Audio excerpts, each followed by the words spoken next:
Hello and welcome to this online lecture on the progressive collapse of structures. I'm going to talk about the meaning of this term, why and how such a collapse can occur, and, most importantly, how it can be prevented. Here we go.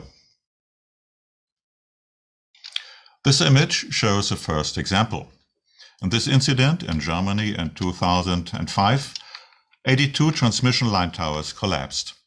The collapse of the first tower was due to excessive snow load. The collapse spread to the other towers because they were connected by the transmission lines. My involvement with this topic began with the design of this structure in the 1990s. It is a very long bridge, almost 13 kilometers long, and with many repetitive spans. Hence, the question arose, what happens if one of these spans collapses for any reason whatsoever? Will the collapse remain limited to one span, or will it progress and possibly extend over the entire length of the bridge?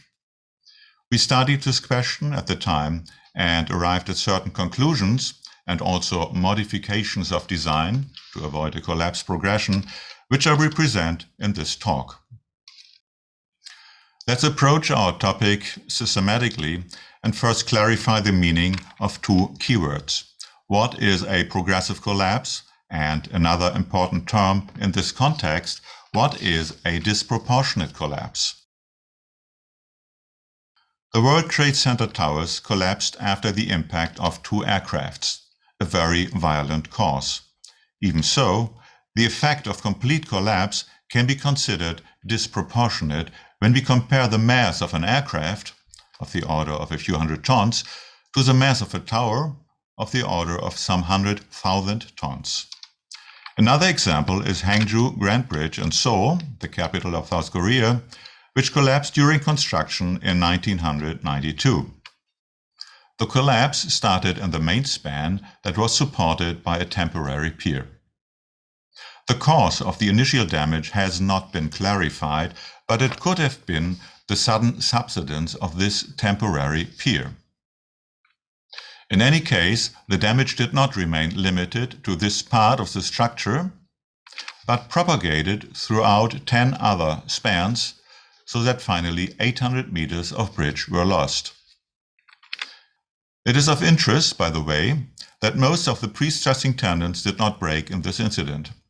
This indicates that the continuity of the structural system provided by these tendons contributed to the progression of collapse. A finding that is also suggested by the initial example of the 82 transmission line towers that collapsed in Germany. On the other hand, the collapse of the bridge did come to a halt at the next transition pier within this multi-span structure.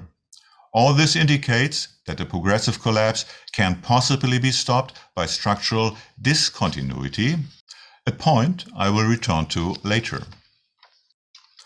Concerning the clarification of the two keywords, we can conclude that a disproportionate collapse is characterized by a pronounced disproportion between cause and effect, that is, between a triggering event and the resulting widespread collapse. Furthermore, the triggering event can be a local action or a local lack of resistance that occurs with low probability or wholly unexpectedly. Such an event is called abnormal event. A progressive collapse, on the other hand, as illustrated by the examples, commences with a failure of one or a few structural elements and then progresses over successive other elements. In practice, the terms disproportional collapse and progressive collapse are often used synonymously. We do that because most progressive collapses are disproportionate and vice versa. However, it is possible to differentiate. The meaning of disproportionate must be quantified in some way, for instance, by referring to given design objectives that have been defined for a particular construction project or in general.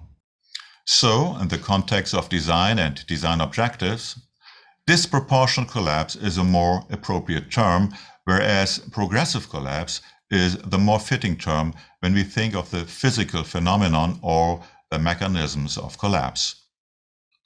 Before addressing the question of design, I'd like to continue with this second aspect, collapse mechanisms. What are the mechanisms of collapse? Progressive collapse can occur in different ways, and it is worthwhile to distinguish them.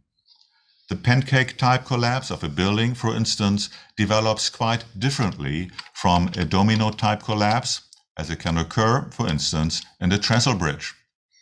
There is an impressive video of this incident on the internet. A third category is the zipper type. A zipper type collapse can be seen in the footage of the Tacoma Bridge failure in 1940.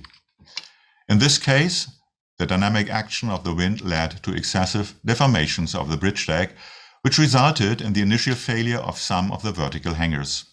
Soon after, the entire deck peeled off from the suspension system and fell. All these types of collapse are fundamentally different.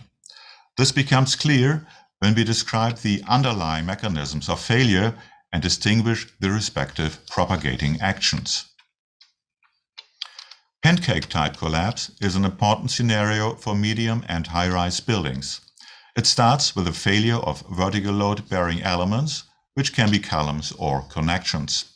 Consequently, parts of the structure separate and fall down, meaning that gravitational energy is transformed into kinetic energy. When these parts impact on the remaining structure below, large forces result. This in turn causes the failure of other vertical load-bearing elements, and in the same manner, the failure progresses in the vertical direction. The single most important feature of this mechanism is the occurrence of impact events. The impact forces constitute the propagating action in this type of collapse. Further characteristics can be extracted from this description. The principal forces in the failing elements, the propagating action, and the direction of failure progression are all vertical and parallel, and the structure is characterized by serious primary load transfer. A zipper-type collapse can be described in a similar step-by-step manner. In contrast to the pancake-type collapse, impact events do not play a role. Instead, the redistribution of forces becomes a characteristic feature. The forces carried by failing elements are redistributed into alternative load paths in the remaining structure. This leads to a concentration of forces in other elements, the failure of these elements, and, in the same manner, a progression of failure. In this case, the direction of the principal forces in the failing elements is orthogonal to the direction of failure progression, and the structure is characterized by parallel instead of serious primary load transfer. There are more types of collapse, and a total of 6 have been identified so far. Some of them share the characteristic features of impact or redistribution and can be combined into corresponding classes. I believe that such a typology, based on a careful description of the mechanisms of collapse, holds a central position in the conceptual treatment of progressive and disproportionate collapse. It is also of practical value. It helps to identify collapse-promoting structural features, to devise respective countermeasures, and thus to improve the design. This brings us back to the question of design. How is it possible that a disproportional collapse can occur at all? Can't it be ruled out by applying the technical standards we use in the design of our structures? To answer these questions, let's review the basis of our current design methods. On the one hand, they are based on measurements and observations from which the probability density functions of actions and resistances are extracted. On the other hand, these methods are based on some kind of societal consensus on the admissible probability of failure. From this input data, and using the theory of reliability, the design values for actions and resistances and the corresponding safety factors are derived. There are 3 problems with this approach, which are related to the details of reliability analysis and the 2 kinds of input data. First, The structural safety is considered on a local level only and not, as it should be, on a global or system level. Second, abnormal events, which means low probability and unforeseeable events, are neglected.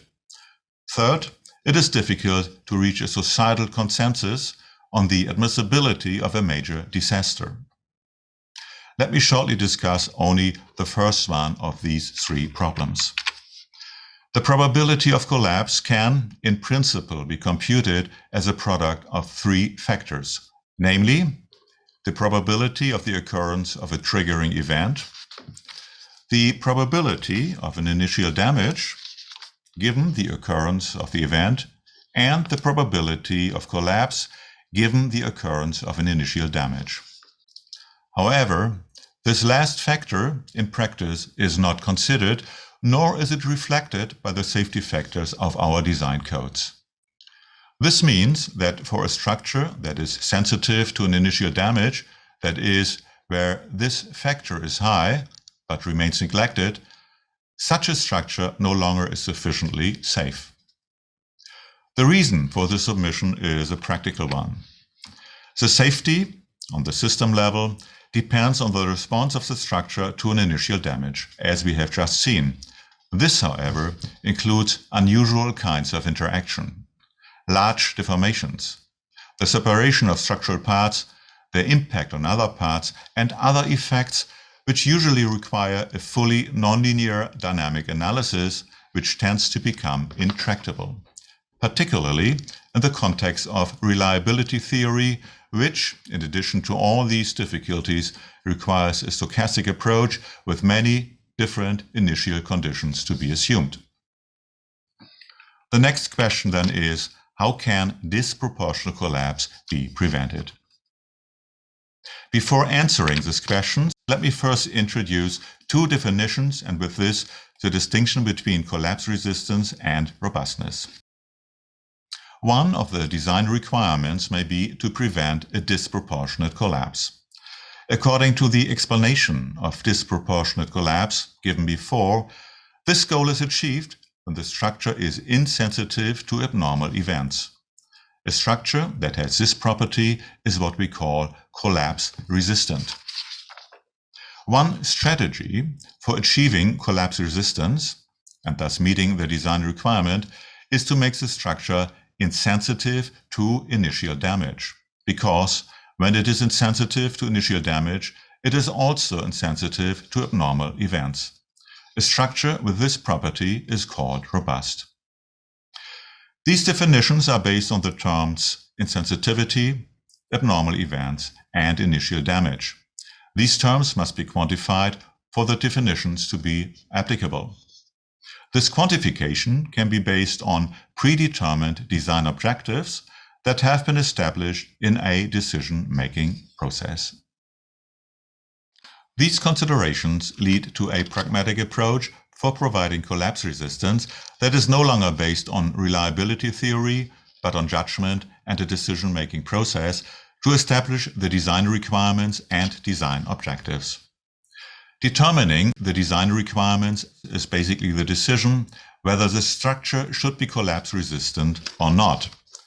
Given that collapse resistance, as defined here, is an additional requirement, which leads to additional costs which are not justified for every structure. This decision depends on the significance of the structure as to the consequences of a collapse and its exposure to abnormal events. If collapse resistance is required, the design objectives are established. The most important design objectives are the abnormal events and the initial damage to be assumed in the design and the extent of collapse that is deemed acceptable. These design objectives are performance criteria that are established, as already mentioned, in a decision-making process. This process involves the affected parties, reflects public opinion, and, at least for major projects, is done on a case-by-case basis. Once the design objectives are defined, we can apply the design methods.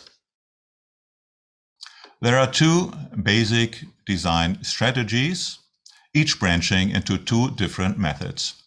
First, one can increase the effort to prevent the initial damage of the key elements of the structure.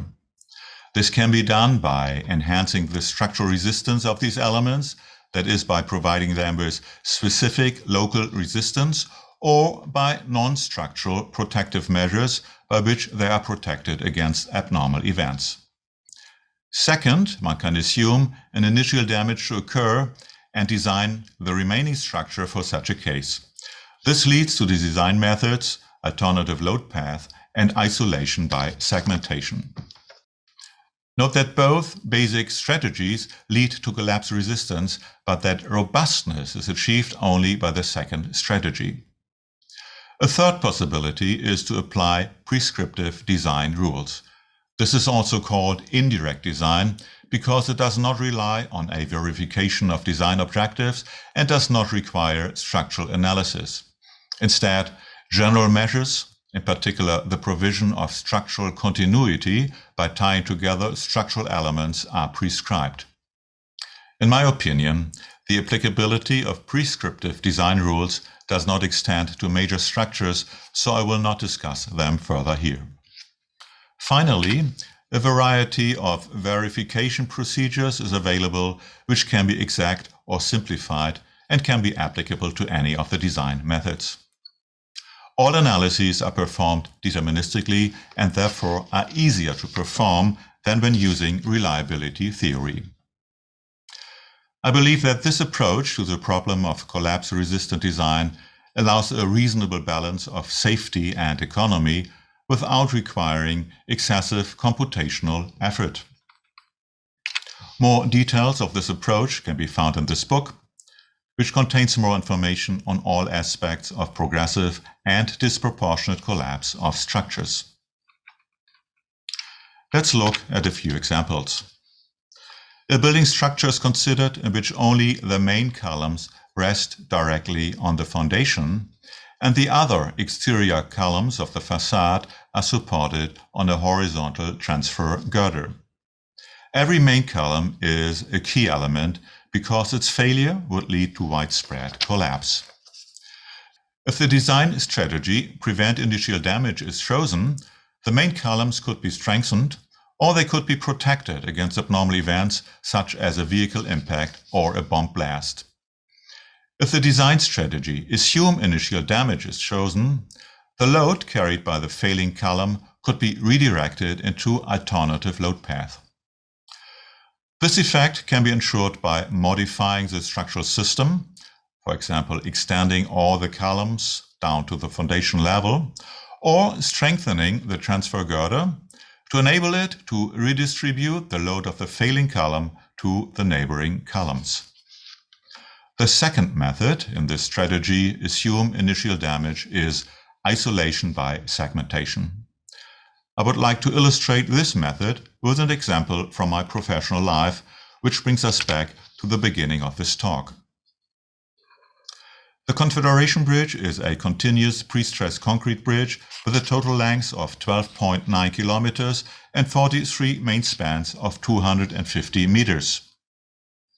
An assumed case of initial damage was the failure of any of the piers of the bridge, represented by pier B in this diagram, which also indicates the acceptable extent of collapse. These design objectives were agreed upon by the parties involved in the project. Unfortunately, alternative load path could not be provided in this case because this would require the design of a pre-stressed concrete span with a double span length of 500 meters. The method of choice, therefore, was isolation by segmentation. In the preliminary design of this bridge, only one expansion joint in every second span was envisaged. Based on our progressive collapse study, this was changed in the final design. An additional hinge was inserted, again, in every second span. With this modified structural system, a section of the bridge that starts to collapse can predictably and hence safely disengage at this hinge so that the collapse comes to a halt here and the rest of the bridge is safe. Hence, the hinges act as segment borders and are elements that isolate the collapse. These isolating elements in this case are weak elements. Nonetheless, in other cases, the isolation of a commencing collapse can also be achieved by strong instead of weak elements. In other words, isolating elements that act as segment borders must be able to sustain large displacements or large forces. It can also be concluded from this example that the reduction in structural continuity can lead to an increase in robustness, even though this, at first glance, may seem counterintuitive and which, by the way, is contrary to all progressive collapse design rules codified so far. I have illustrated the segmentation method by the example of a bridge. It is a fully fledged design method, though, and not limited to bridges. The following examples show that it is, in principle, applicable to buildings too. The collapse of the Pentagon building was arrested on one side by an expansion joint and thus a weak isolating element and segment border, and on the other side by a massive wall, a strong segment border. The collapse of the Paris airport terminal was limited, although inadvertently, by two weak segment borders. An even more dramatic example is the partial collapse of the Murray Federal Building in Oklahoma City. It is of interest that the collapse stopped at a rebar discontinuity in the transfer girder. It appears that this discontinuity, which would not be allowed by today's technical regulations, formed an isolating element that stopped the collapse at this point in the structure. The question naturally arises, which design method is best? When comparing the alternative path method with the segmentation method, we find that the former that is sensitive to the size of the initial damage, which means that it becomes ineffective for large initial damage, whereas the segmentation method is insensitive to the size of the initial damage. In the segmentation method, on the other hand, the extent of collapse can be as large as one segment, which can be relatively large. Consequently, the alternative path method is preferable for small initial damage, whereas segmentation is preferable for large initial damage. Now remember that the initial damage assumed in the design and the extent of collapse deemed acceptable are two of the design objectives to be established in advance. This means that the choice of the design method not only depends on the structure, but also on the design objectives. The requirement to prevent disproportional collapse has only recently been incorporated in design regulations in a relatively consistent and effective manner. The most prominent examples are the United Facilities Criteria for U.S. Department of Defense buildings, the General Services Administration Guidelines for U.S. Federal Offices buildings, and a section of Eurocode 1, Actions on Structures. These regulations apply explicitly or implicitly only to buildings, which may be the reason why they do not include the segmentation method. A further shortcoming is that alternative paths are provided only for the assumed failure of individual columns, one by one, and not for a simultaneous failure of two or more columns. Such an assumption seems quite limited, which amounts to say that the abnormal events safely covered by it are relatively small. This is problematic for structures in the higher risk categories due to the risk, for example, of being the target of a premeditated attack. It is concluded that these guidelines are applicable only to small to medium-sized buildings, but not to tall buildings or general structures. This brings me to the end of my presentation and the conclusions. The description of the mechanisms of collapse helps to clarify conceptual relationships and to develop countermeasures. Collapse resistance can be achieved by using a generally applicable pragmatic design approach in which the design objectives are established in a decision-making process. 4 direct design methods are available. Their adequacy depends on the type and size of the structure and the design objectives. However, Current standards and guidelines are applicable only to buildings and only to those of small to medium size. This concludes my presentation. I hope you enjoyed it. Here are my email addresses. You can leave me your comments or questions here, and I will be happy to answer. This really brings me to the end. Thank you very much for your attention.